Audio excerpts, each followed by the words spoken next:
Hey guys, happy St. Patrick's Day. How are you? So this video is going to be all about the scope that I had today. I was also going to, hold on, I dropped something. Talk about weigh-in, but I'm trying to make these videos short as possible. So I will just weigh in tomorrow. And so I don't know if you'll see the weigh-in because I also filmed a grocery haul. So I don't know if you'll see the weigh-in tomorrow or Sunday, but either way, you'll see the weigh-in. So, I had my scope. You guys know I already had a barium swallow study that showed that I had GERD. I had my scope this morning, and also a Bravo, I don't know what they called it. They placed a Bravo, a Bravo pH patient diary. He put this Bravo thing in my esophagus and left it there. So anyways, turns out, and here's the deal. We didn't really get a whole lot of information from him after they wheeled me back. And they told me they were going to do the Bravo thing, whatever.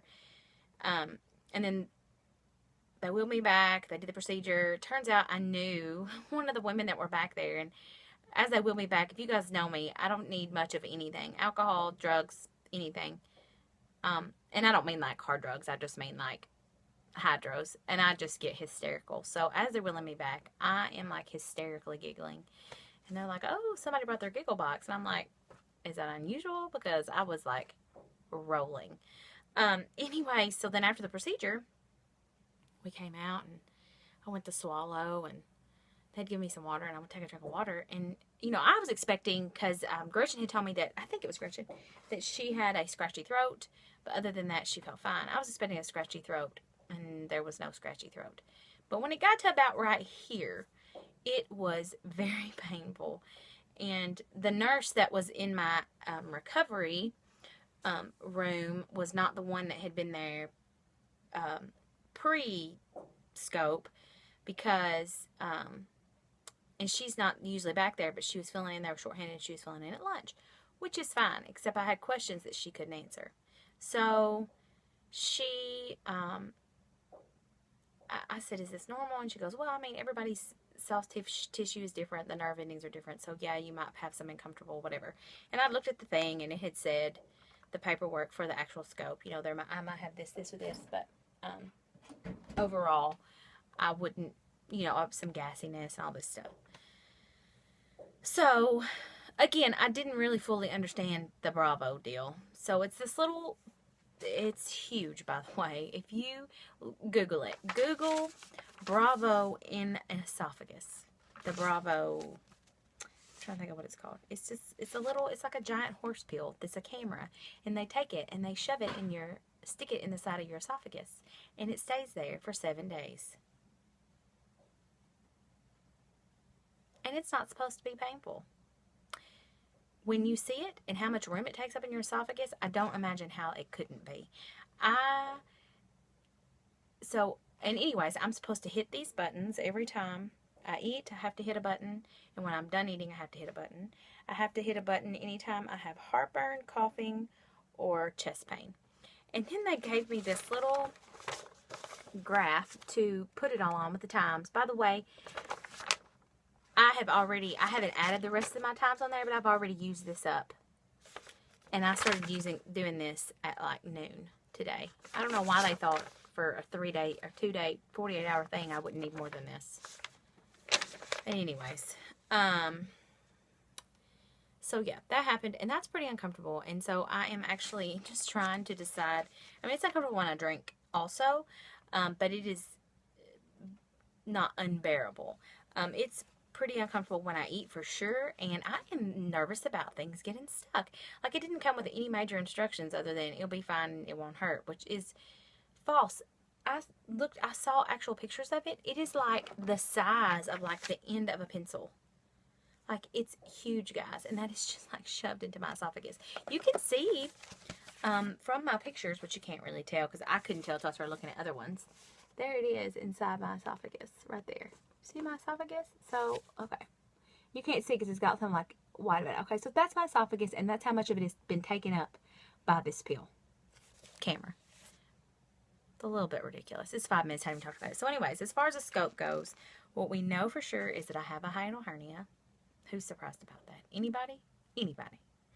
And he did a biopsy because he is of my esophagus, which I don't know if he normally does or not. Again, he came out and we didn't really get to ask him enough questions. I'm going to see, going back to the clinic next Friday for the full report. I have yeast in my esophagus. He's pretty sure that's why I did the biopsy. And I also have some gastritis in my stomach, which he also took a biopsy. And there's pictures of my tummy, and you can kind of see the gastritis. But, so anyways, I'm glad that I'm not crazy, although I wish that he would have, like, offered me some kind of medication to help with these things. When he was walking out, he walked out. The nurse had already told me all this stuff, and he walked in, and he says, "It went fine, everything's fine." And Ed was standing there, and he says, "Well, she has hiatal hernia, right?" And he was like, "Yes." And he was like, "Yes." And he was like, "Well, didn't you do something about that?" He goes, "No, not for right now." And the nurse already told me that we wouldn't get the full workup till this camera thing. So I really wasn't expecting to know a whole lot today. And,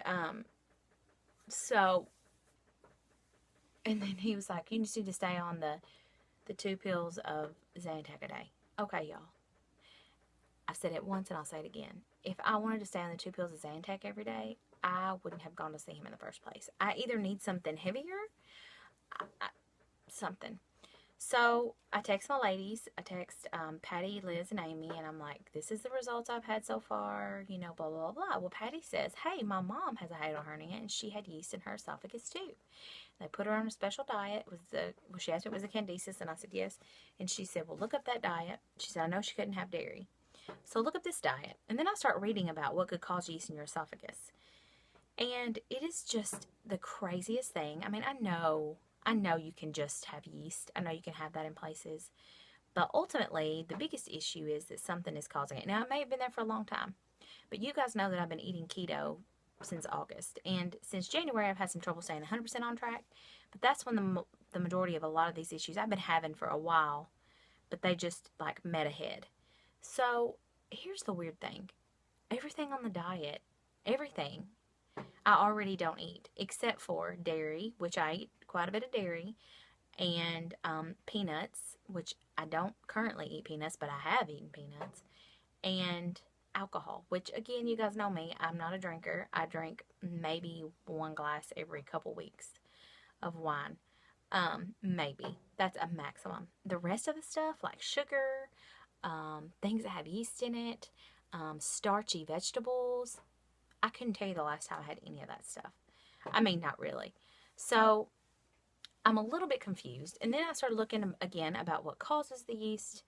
And it's the same thing. It's the same stuff that I'm already not eating. So, I would like to have some answers there. I am concerned they are not going to be able to give me accurate ones for a weight loss surgery patient. Again, we've talked about this. So I don't know. I don't know where to go from this. I don't know if I need to have these results sent to my bariatric surgeon, because I haven't gone in 3 years there. So it's not like they might just get reports on me and be like, "What the crap?" I don't know. I don't know where to go from here. Although I'm thankful that hopefully we're getting some answers, and next Friday we'll know more. And hopefully by next Friday this thing is gone and it's not uncomfortable when I swallow. Fingers crossed. But as far as this actual scope goes, it was a nap. Thank you, Gretchen, for telling me that. So, it actually hurts when I swallow too. And like, not at first. You feel it, you feel it, you feel it. And there it is. So it's like it's stuck. It's like, you know, have you ever swallowed a horse pill and it kind of goes down the wrong way? It's been a long time since I've done that. It gets stuck and then you're like, uh-oh. That's what it feels like. So I know it's that camera. And I read reviews online where people were saying that their doctor had also told them it wouldn't be painful, and it was extremely painful. And a lot of their symptoms were the exact same ones I'm having. So I don't have concerns about that. I know that's what it is. But I'm just so upset. I texted Tanya tonight and was like, "Hey, I'm going to Walmart." I don't think I told her that part, but can you please give me some soft protein ideas that are keto friendly, that don't have dairy? And there wasn't any. besides like deli meat and beef, which is what I had been thinking, and eggs. So yeah, the good news is I will probably lose some weight if I'm not eating. And which is what people were saying, that they weren't getting an actual accurate reading with this because they weren't eating, so the acid wasn't there. But I'm going to go ahead and tell you, I've been charting it up, y'all. I've got tons of acid, and I don't know why I'm smiling about that. But, okay, it's 10 minutes, and I will see you guys later. If you have more questions, just ask me down below. I will try to do my best to answer them. I know this was a really fast review. This thing's a pain in the patootie. It has to be within an arm's reach of me all the time. I can take it off while I'm showering, and I have to even wear it when I sleep. So, we'll see. Okay, guys. Bye.